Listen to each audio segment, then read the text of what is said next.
Bonjour, chers auditeurs et auditrices. Bienvenue à l'émission Kanissa, un rendez-vous mensuel ouvert vers un monde meilleur dans notre agora culturelle. Je me nomme Kimia Cardinal, votre animatrice. Je suis très heureuse de vous retrouver à ce rendez-vous et je ne serai pas seule dans cet espace, car nous avons un invité de marque et nous converserons autour du sujet de l'expérience culturelle des Afro-descendants. Et ça tombe bien parce que nous sommes en plein mois de l'histoire des Afro-descendants. Notre invité d'aujourd'hui, c'est Monsieur Alain Lutala. Bonsoir, Monsieur Alain Lutala, comment allez-vous?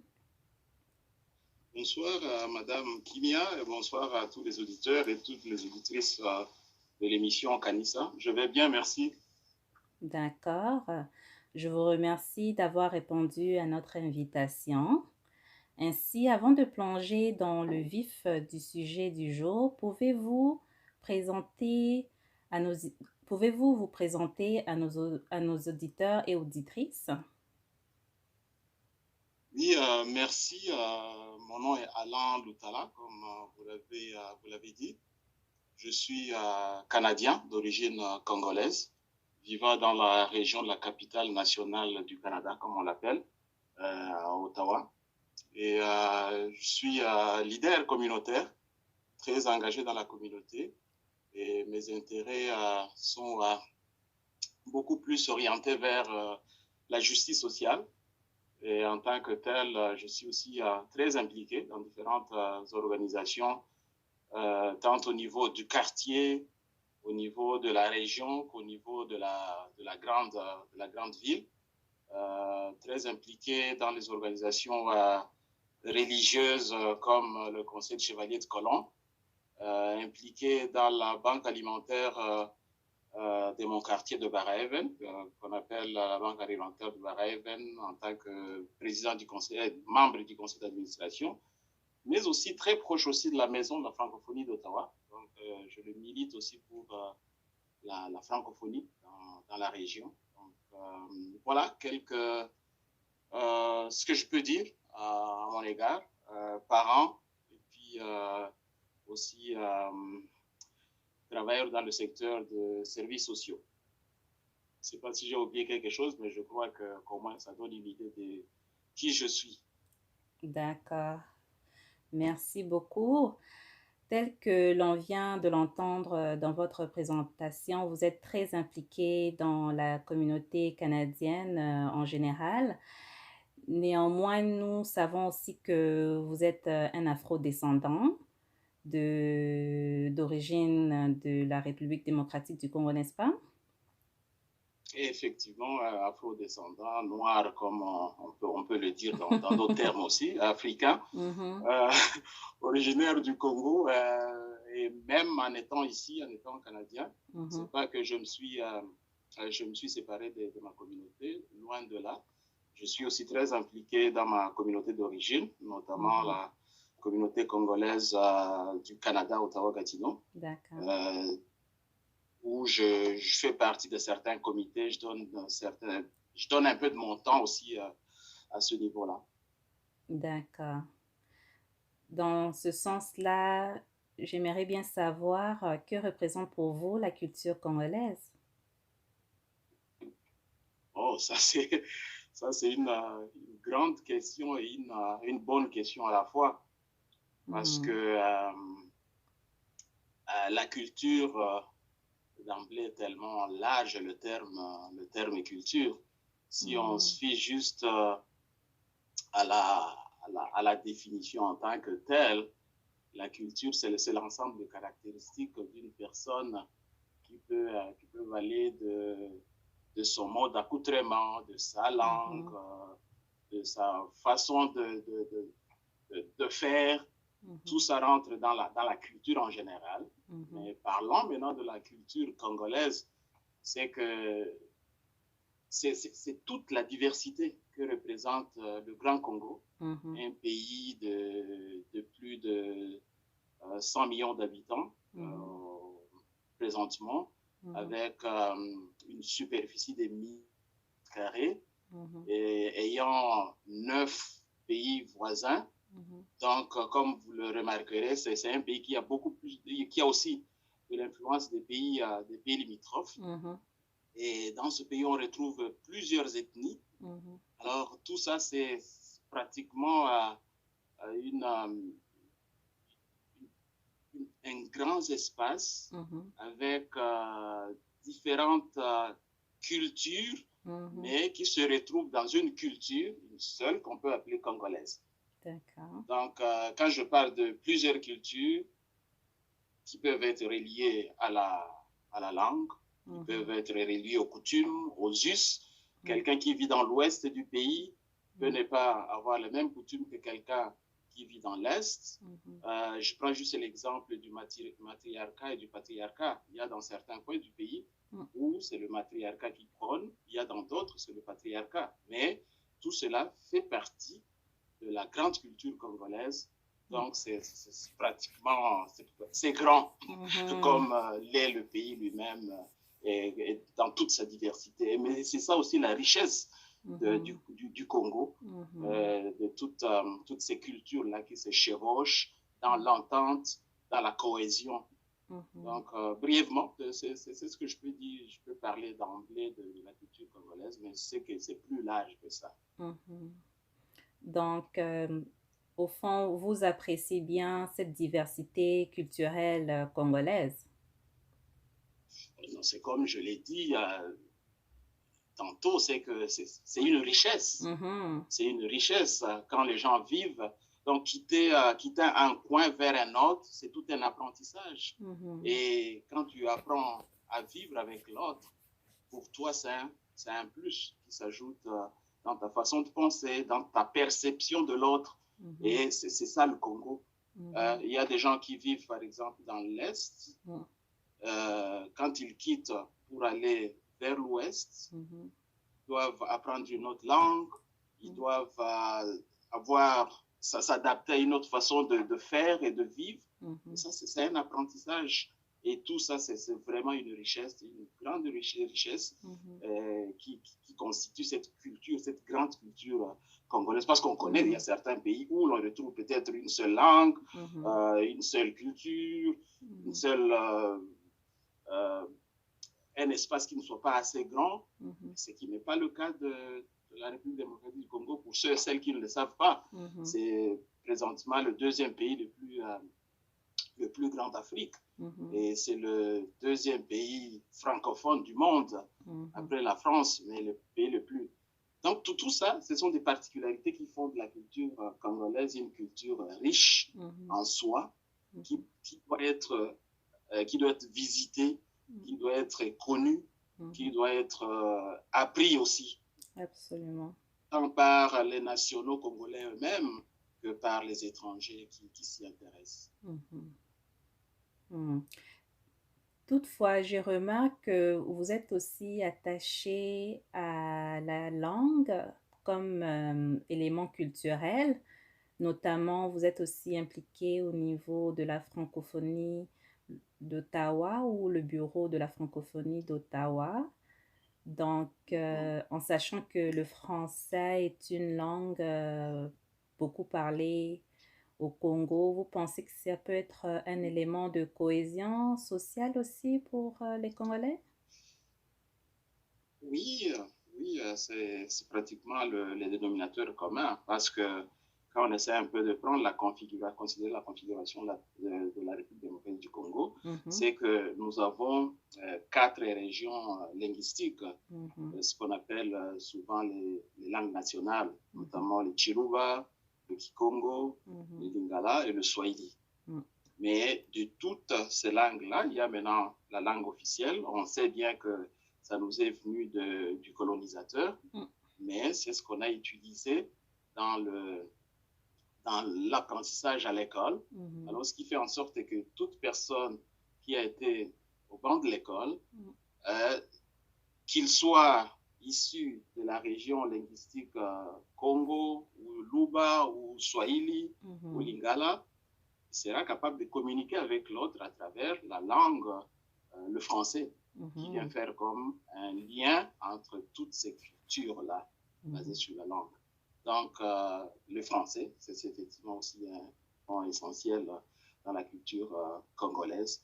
Et ce qui fait en sorte qu'aussi, en tant que personne qui avions immigré dans d'autres pays, c'est que du fait qu'on avait cette langue avec nous, on avait apprise depuis le banc de l'école, arrivé dans ce milieu, on a facile à pouvoir s'intégrer parce qu'au moins la base, la langue est déjà connue. Absolument. Et c'est pour cela que, pour moi, ça fait aussi un lien entre mon pays d'origine et mon pays d'accueil. Vous êtes vraiment heureux, hein? Parce que vous avez vécu, parce que vous avez vécu une intégration pas trop fracassante, je peux dire. C'est bien ça. Oui, c'est ça. Non, non, ça a beaucoup aidé parce qu'au moins, il y avait, nous savons tous les défis auxquels font face les nouveaux arrivants dans leur pays d'accueil. Et parmi ces défis-là, il y a la barrière linguistique. Exactement. Et si on peut déjà être capable de pouvoir s'exprimer dans l'une des langues officielles pour ce qui est du Canada, donc ça fait en sorte que on a facile à communiquer, on a facile à s'informer, on a facile à partager ce qu'on a à partager comme information. Et ça aide, ça facilite cette intégration, comme vous l'avez dit, effectivement. Oui. Absolument. Tant mieux d'ailleurs.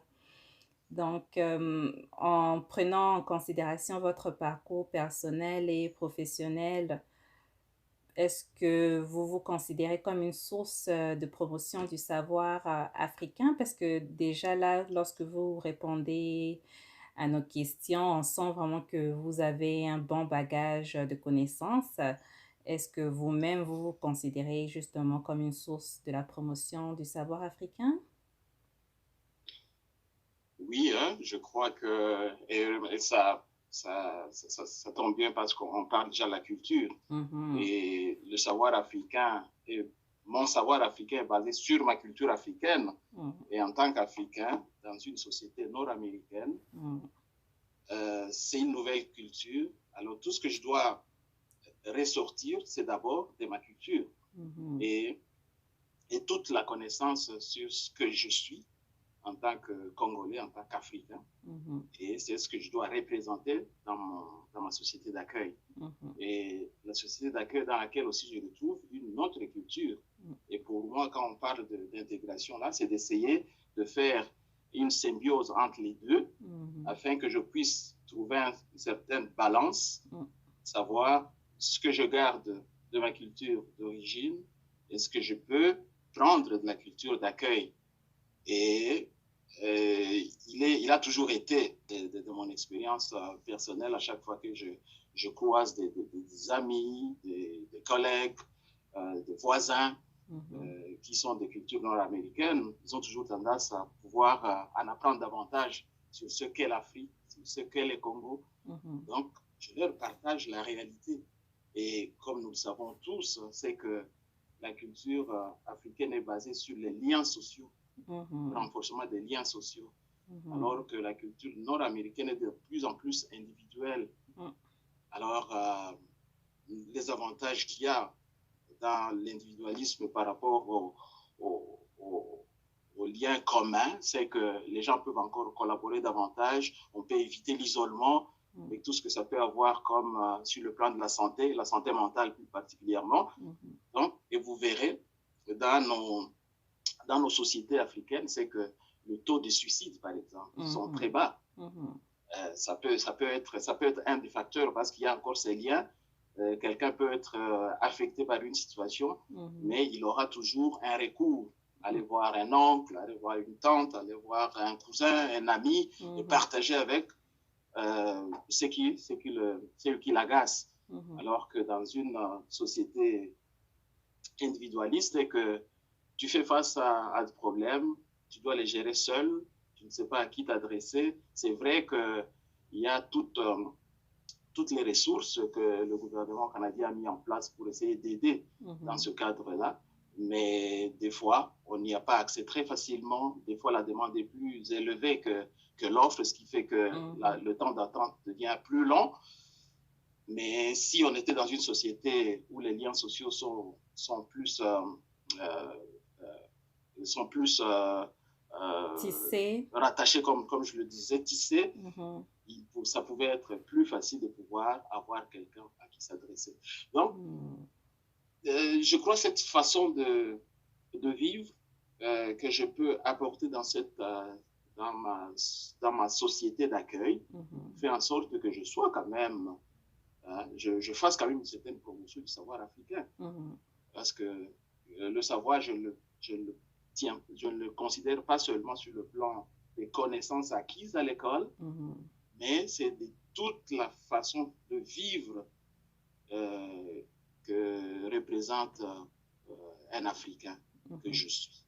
Mhm. Je ne sais pas si j'ai répondu, mais je pense que c'est de cette Absolument. façon-là que je comprends la question. Ouais. Absolument. Votre réponse aussi est remplie d'humanité.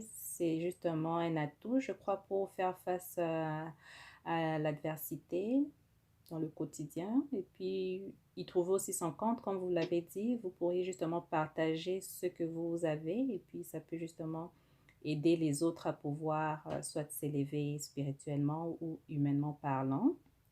Donc, dans ce cas-là, quand vous nous l'aviez partagé, vous avez œuvré dans des projets communautaires et puis vous continuez toujours à œuvrer dans des projets communautaires. Sur ce point-là, êtes-vous aussi sensible à la relève des afro-descendants dans la communauté canadienne? Oui, oui, je suis très, très sensible et ça tombe bien parce que nous sommes durant le mois de l'histoire des afro-descendants ou Mhm. des Noirs. Mhm. Et si je peux faire un peu une petite histoire des Africains ou des afro-descendants, leur présence ici au Canada, c'est que Mhm. quand on parle des afro-descendants, on a tendance juste à penser à des gens qui sont arrivés peut-être il y a 10 ans, 20 ans, 40 ans, 50 ans, Mhm. alors que ce n'est pas le cas. Mhm. Je crois depuis 1608, le premier noir est arrivé au Canada. Mhm. Et il y a eu plusieurs vagues au 16e siècle, au 17e siècle, jusque même après la Révolution américaine, Mhm. où les esclaves ont été accueillis dans les provinces de l'Est du Canada. Mhm. Donc, c'est quand même une communauté, c'est un peuple qui a été Mhm. aussi à la base de la fondation du Canada comme Absolument. confédération telle qu'on le connaît présentement. Et Absolument. en tant que tel, donc il est très important pour nous, afro-descendants, Mhm. d'avoir notre place dans cette société-ci. C'est Mhm. vrai qu'il y a des défis auxquels on fait face, notamment basés sur des discriminations systémiques. Mhm. Certaines lois, certaines règles jouent à notre défaveur, Mhm. mais cela ne doit pas nous empêcher ne doit pas nous décourager, mais Mhm. plutôt nous donner envie de davantage militer Mhm. et plaider pour notre cause, afin qu'on puisse Mhm. toujours avoir un pays, le Canada, qu'on reconnaît un pays de droit, un pays mais qu'on puisse parler d'équité Mhm. dans cette société.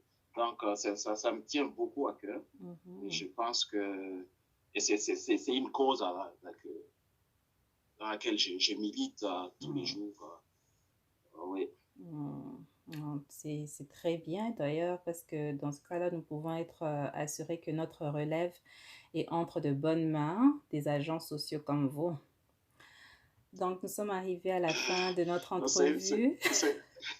Je vous écoute. une lutte, Ah. c'est une lutte, c'est une lutte qui ne va pas juste se limiter à un certain groupe Mhm.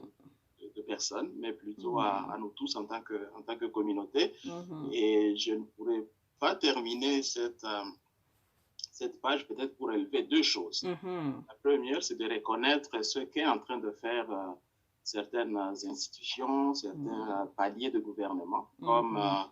la ville d'Ottawa, Mhm. qui récemment a mis en place un secrétariat antiracisme C'est vrai. qui est en train de prendre contact avec différentes communautés afin de mettre sur pied un plan d'action Mhm. qui va se refléter sur les réalités que vivent les communautés minoritaires, incluant les communautés racialisées et noires. Ça, c'est une chose. Et une deuxième chose que je voulais soulever, c'est que quand vous m'avez posé la question sur la promotion du savoir africain, oui. disons, la réponse que j'ai donnée a été dans une seule direction. Quand j'ai parlé de ce que l'Africain peut apporter à la culture nord-américaine, mais je voulais aussi donner un exemple de ce qu'est la culture nord-américaine ou du pays d'accueil peut aussi apporter dans ma culture d'origine. Et c'est par exemple les principes de bonne gouvernance, absolument, la démocratie, le respect des droits de la personne, la justice équitable. Et dans ce cadre-là, par exemple, on a initié en tant que Congolais d'origine, on s'est lancé dans une initiative d'éducation citoyenne dans notre pays d'origine. Et cette initiative d'éducation citoyenne sera basée sur le principe de rendre le politicien congolais redevable à son électeur. Quoi est-ce que ça va consister? C'est qu'on s'est inspiré sur différents autres outils qui existent dans des pays comme ici au Canada. Et ces outils-là permettent à ce que la population puisse évaluer et faire un suivi sur les promesses qui leur ont été faites par les dirigeants politiques. Parce que la tendance qui existe chez nous, c'est que les gens ont plus tendance à pouvoir élire et puis laisser les élus faire ce qu'ils veulent. Oui. Ils reviendront encore aux prochaines échéances. Alors, je crois qu'il est grand temps aussi que cette habitude de pouvoir rendre les élus redevables à leurs électeurs prendre racine aussi dans nos pays d'origine. C'est pour cela que nous avons initié cela et c'est en train d'être mis en place et nous pensons que sur le plan de l'éducation citoyenne, ça va beaucoup aider la population congolaise. Alors, c'est vraiment une initiative louable parce que, comme vous le dites, le partage du savoir, néanmoins, ne peut pas toujours être pris dans un seul sens. On peut aussi le voir dans deux sens. Hein? Et puis, vous allez... Exactement, oui. Voilà, donc je pense que votre initiative va justement vraiment être très bénéfique pour les citoyens congolais. Et nous verrons les résultats très bientôt, je suis sûre, n'est-ce pas? On espère bien et on compte vraiment sur les maisons de presse comme vous autres pour faire la promotion de ça, parce que c'est une façon aussi de contribuer. Même en étant de loin, ça va. C'est aussi nous, en tant que diaspora, de pouvoir contribuer sur la bonne marche de la gouvernance dans notre pays d'origine. Et l'outil en tant que tel sera disponible quand? L'outil sera lancé le 1er mars, c'est dans quelques jours. Et l'initiative s'appelle Initiative Polymètre. Polymètre comme évaluation de la politique, poly, puis mètre comme appareil de mesure. Et la plateforme que nous allons utiliser, c'est Fachimètre. Donc, c'est ça la plateforme. On peut y accéder en allant en tapant le www.fachimètre.net. Donc, ça va être un outil très interactif où les personnes peuvent aller déposer leurs commentaires et où ils peuvent aller communiquer avec leurs représentants politiques en leur adressant des messages. Et aussi, les promesses qui sont reprises sur cette plateforme sont classifiées dans des catégories, disons en politique, en finance, en économie, en politique et réforme institutionnelle. Donc, tout ça, on verra. Et puis, c'est les promesses faites, les promesses idées entamées, les promesses en cours, les Mhm. promesses rompues et les promesses complétées. Donc Mhm. voilà comment est-ce qu'elles sont classées. Et Mhm. nous espérons que ça va beaucoup éveiller la population congolaise et les aider aussi à pouvoir rendre leurs représentants les débats. Absolument, absolument. Merci beaucoup. Dans ce sens-là, je vous remercie une fois de plus pour votre partage de connaissances au sujet de l'expérience culturelle des Afro-descendants, dont je suis sûre que nous en bénéficierons tous et nous vous souhaitons du succès dans vos projets. Ainsi donc, Merci beaucoup. Ainsi donc, chers auditeurs et auditrices, nous sommes arrivés à la fin de notre émission. Pendant, nous vous souhaitons la santé et la paix en tout temps. Amour, bolingo, love.